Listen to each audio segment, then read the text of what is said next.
My profession is franchise development, so I'm always looking for a concept that I can run with, so to speak. And I've always been a gym rat, have had a passion for boxing, so when I got the phone call, it was a natural fit for me. Was So, LA boxing growing fast before you got there? we had been initially when we first started, when the company first started franchising in 2006. It progressed very quickly, almost like a hockey stick, and a lot of franchise owners. Then the recession hit, so we pulled back, made sure that we could support the ones that are open, and those franchise owners were the ones that helped grow the company, grow organically. Owners open more locations. The gym will cost about $200,000 to build. And then typically another $25,000 or so is remaining in the cash register as working capital. So we look for people with total capital commitment of about $225,000. Then it's a turnkey business model. Once we get the commitment from the owner, then we will find them a site. We will negotiate the lease. We actually design the gym. We build the gym with our own construction crews. Then we will help hire the managers. We will help hire the instructors. And then we train everyone on their respective roles at the gym.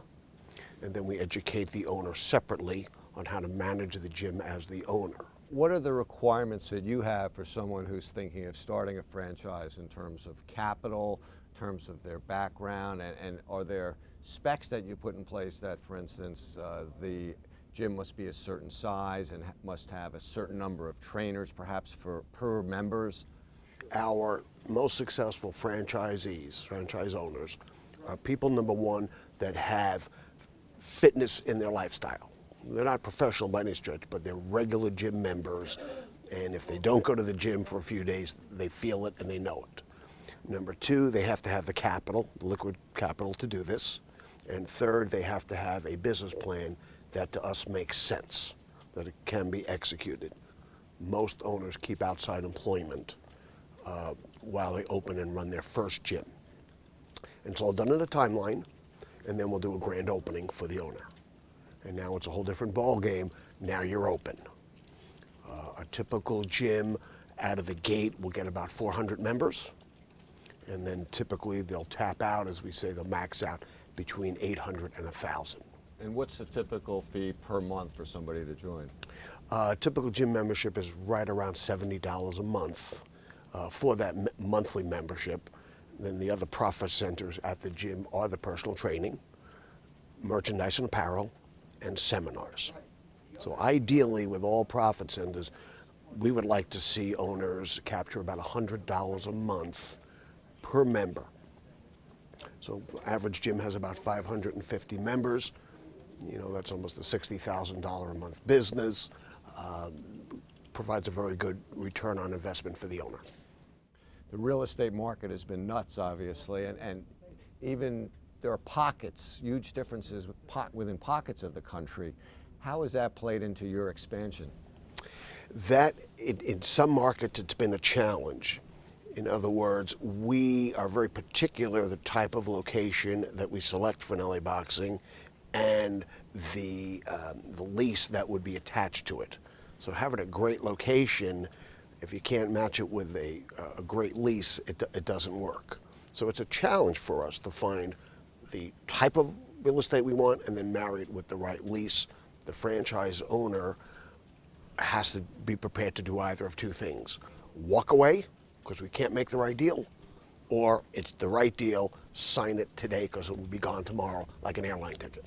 What spots do you like right now, both because of the demographics they fit LA boxing gyms, as well as the real estate market is, good right now? Philadelphia is our number one targeted market for 2012. Seattle is a number two targeted market, and by default, just by sheer demand, New York has become the number three market for demand for us for development.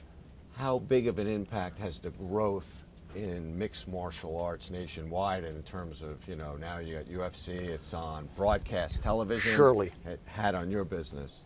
Well, the inconvenient truth is that the actual fighting is a very small part of our business, maybe 10%. There are very few people out there, our members included and just the general public, very few that are participating in MMA, and even fewer that are monetizing MMA. The number one key to our success is focusing on what we call unit economics. What happens at the gym at the local level to bring the franchise owner a healthy return on their investment. How can you monitor that, though, as you especially as you continue to expand and add more gyms? How do you know that each gym is actually doing, what you think they need to do? We have a very comprehensive enterprise software system that allows franchise owners and corporate to monitor those exact things. So every month we sit down with our franchise owners and review with them their numbers. And they want to know, or we believe they should know, how well they're doing compared to the industry, compared to their peers, and compared to us as company-owned stores.